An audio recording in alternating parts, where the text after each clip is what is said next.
ಸಚಿನ್ ಹತ್ಯೆ ಕೇಸಲ್ಲಿ ಕೊನೆ ಕೇಸ್ ಸರ್, ಆತ್ಮಹತ್ಯೆ ಕೇಸಲ್ಲಿ ಖರ್ಗೆ ಆಪ್ತರು ಅಂಡ್ ಗ್ಯಾಂಗ್ ಅರೆಸ್ಟ್ ಆಗಿದೆ. ಯಾವ ರೀತಿ ತನಿಖೆ ಆಗ್ಬೋದು ಅಂತ? ಇದನ್ನು CBIಗೆ ಕೊಡಬೇಕು. CBI ಕೊಡಲಿಲ್ಲ ಅಂದರೆ ಸತ್ಯ ಹೊರಗಡೆ ಬರೋದಿಲ್ಲ. ಆ ಸಚಿನ್ ಕುಟುಂಬ ಕೂಡ ಅದನ್ನೇ ಕೇಳಿದರು. ಯಾಕೆಂದರೆ ಅವನು ಸೂಸೈಡ್ ಆಗಿದ್ದ ದಿವಸ ಇನ್ನೂ 20 ಗಂಟೆಗಳ ಕಾಲ ಸಮಯ ಇತ್ತು. ಆದರೆ ಪೊಲೀಸ್ನವರು ಜಾಗೃತರಾಗಲೇ ಇಲ್ಲ. ಡೆತ್ ನೋಟ್ ಇದರಲ್ಲಿ ಬಂದ ಮೇಲೆ, ಸೋಷಿಯಲ್ ಮೀಡಿಯಾದಲ್ಲಿ ಬಂದ ಮೇಲೆ ಅದನ್ನು ಎಕ್ಸಾಮ್ಗೆ ಕೂತ್ಕೊಂಡು ಓದ್ತಾರಲ್ಲ, ಆ ರೀತಿ ಪೊಲೀಸ್ನವರು ಓದ್ತಾ ಇದ್ರು. ಇದರ ಅವಶ್ಯಕತೆ ಇರಲಿಲ್ಲ. ಇಮ್ಮಿಡಿಯೇಟ್ಲಿ ಅವನು ಯಾವ ಲೊಕೇಶನ್ನಲ್ಲಿ ಇದ್ದಾನೆ ಅಂತ ಟ್ರೇಸ್ ಔಟ್ ಮಾಡಿದರೆ ಅವನು ಪ್ರಾಣ ಉಳಿಸ್ಬೋದಾಗಿತ್ತು. ಇವರು ಮಾಡಲಿಲ್ಲ. ಅವನು ಅಲ್ಲೇ ಹೋಟ್ಲಲ್ಲೇ ಇದ್ದ. ಬೆಳಗ್ಗೆ ಹೋಗಿ ರೈಲಿಗೆ ತಲೆ ಕೊಟ್ಟಿದ್ದಾನೆ. ಇದರಿಂದ ಏನು ಪಿತೂರಿ ಇದೆ ಅಂತ ಗೊತ್ತಾಗಬೇಕಲ್ಲ. ಪ್ರಾಣತ್ಯಾಗ ಮಾಡೋದು ಅಂತಿದೆಯಲ್ಲ, ಅದು ಸುಲಭವಾಗಿ ಆಗೋ ಕೆಲಸ ಅಲ್ಲ. ನಾನು ಯಾಕೆ ಉಳಿಬೇಕು, ತೀರ್ಕೊಂಡು ಹೋಗ್ಬಿಡೋಣ ಅಂತ ಯಾರಂಗಾದ್ರು ಅನ್ಸುತ್ತಾ? ಎಲ್ಲರೂ ಕೂಡ ಸಾವು ಅಂದರೆ ಭಯ ಪಡ್ತಾರೆ. ಸಾಯೋಕ್ಕೆ ಯಾರೂ ಇಷ್ಟಪಡಲ್ಲ. ಆದರೆ ಅಂಥದ್ದಾದಾಗ ಅವ್ರು ಯೋಚನೆ ಮಾಡಬೇಕು. ಇದನ್ನು ಪ್ರಿಯಾಂಕಾ ಖರ್ಗೆ ಅವರು ತಾನೇ ಹೇಳಿದ್ದಾರೆ. ಒಬ್ಬ ವ್ಯಕ್ತಿ ಪ್ರಾಣತ್ಯಾಗ ಮಾಡಬೇಕಾದ್ರೆ, ಸೂಸೈಡ್ ಮಾಡ್ಕೊಳ್ಬೇಕಾದ್ರೆ ಆತನ ನೋವು ಎಷ್ಟಿರುತ್ತೆ, ಅದ್ರ ಹಿಂದೆ ಅದನ್ನೆಲ್ಲ ಯೋಚನೆ ಮಾಡಬೇಕು ಅಂತ ಅವ್ರು ಭಾಳ ಸಾರಿ ಹೇಳಿದ್ದಾರೆ. ಆದರೆ ಅವ್ರಿಗೆ ಅನ್ವಯ ಆಗಲ್ವ? ಈಗ ಅವರಲ್ಲಿ ಕಲ್ಮಶ ಇಲ್ಲ ಅಂದಿದ್ದರೆ CBI ಕೊಡಿರಿ ಅಂತ ಹೇಳಬೇಕಾಗಿತ್ತು. ಅವರು ಹೇಳಿಲ್ಲ, ಒತ್ತಾಯ ಮಾಡಿದ್ರು ಕೊಡೋದಿಲ್ಲ ಅಂತಾರೆ. ಅಂದಮೇಲೆ ಅಲ್ಲಿ ಏನೋ ಲೂಪ್ ಹೋಲ್ ಇದೆ ಅಂತ ಅರ್ಥ.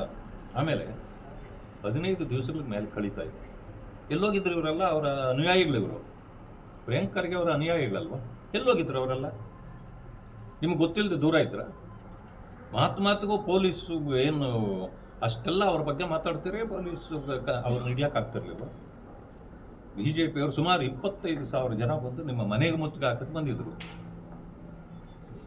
ಇಷ್ಟಿದ್ರೂ ಕೂಡ ನೀವು ಇನ್ನೂ ಅವ್ರು ಎಲ್ಲಿದ್ದಾರೋ ಗೊತ್ತಿಲ್ಲ ಅನ್ನೋದನ್ನೇ ಹೇಳ್ತಿದ್ರಿ. ಅವರು ಹಿಡಿಲಿಲ್ಲ. ಈಗಲೂ 5 ಜನ ಸಿಕ್ಕಿದ್ದಾರೆ 8 ಜನರಲ್ಲಿ. ಇನ್ನೂ 5 ಎಲ್ಲಿ ಹೋದರು? ಇದೆಲ್ಲ ಪ್ರಶ್ನೆಗಳು ಬರ್ತವೆ. ಆದ್ದರಿಂದ ಇದರಲ್ಲಿ ಮುಚ್ಚಾಕ್ತಕ್ಕಂಥದ್ದು. ಯಾಕೆಂತಂದರೆ ಇದನ್ನು ನೋಡಿದ್ವಲ್ಲ ನಾವು, ವಾಲ್ಮೀಕಿ ನಿಗಮದಲ್ಲಿ 187 ಕೋಟಿ ಮಿಸ್ಅಪ್ರೋಪ್ರಿಯೇಷನ್ ಆಯಿತು. ವಿಷಯ ಈಚೆಗೆ ಬಂದ ತಕ್ಷಣವೇ ನಾವು ಕೇಳಿದಾಗ ಏನು ಹೇಳಿದ್ರಿ? ಇಲ್ಲ ಅಷ್ಟಲ್ಲ, 87 ಕೋಟಿ ಮಾತ್ರ ಅಂದ್ರಿ. ಅಲ್ಲಿಗೆ ನುಂಗಿದ್ದು ಗ್ಯಾರಂಟಿ ಅಂತೇಳಿ ಮುಖ್ಯಮಂತ್ರಿಗಳೇ ಒಪ್ಪಿದ್ರು. ಯಾರು ಚಂದ್ರಶೇಖರ್ ಅವನು ಪ್ರಾಣ ತ್ಯಾಗ ಮಾಡಿದ್ರು, ಅವ್ರೇನು ಹೇಳಿದ್ರು? ಮಂತ್ರಿಗಳು ಮತ್ತು ಚೇರ್ಮನ್ರೇ ಕಾರಣ ಅಂತ ಹೇಳಿದ್ರು.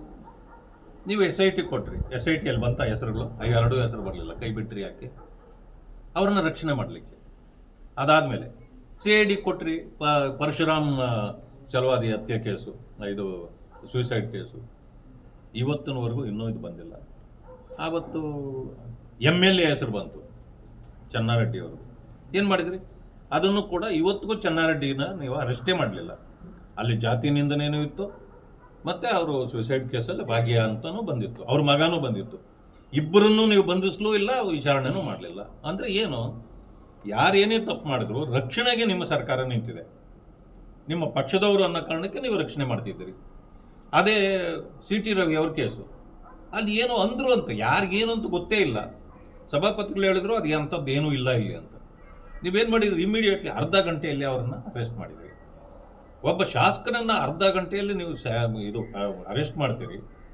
ಅದು ಇದಕ್ಕೂ ಕೂಡ ನೀವು ಕೋರ್ಟ್ಗೂ ಕೂಡ ಕಳಿಸೋದಿಲ್ಲ.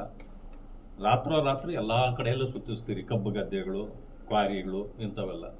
ಆದರೆ ಇಲ್ಲಿ ಯಾಕೆ ರಕ್ಷಣೆ ಮಾಡ್ತಿದ್ದೀರಿ? ಇದೆಲ್ಲ ಪ್ರಶ್ನೆಗಳು ಬರ್ತವೆ. ಈ ಕೇಸ್ ಕೂಡ ಹಂಗೆ ಆಗ್ಬೋದು ಸರ್, ಪ್ರಭಾವ ರಕ್ಷಣೆ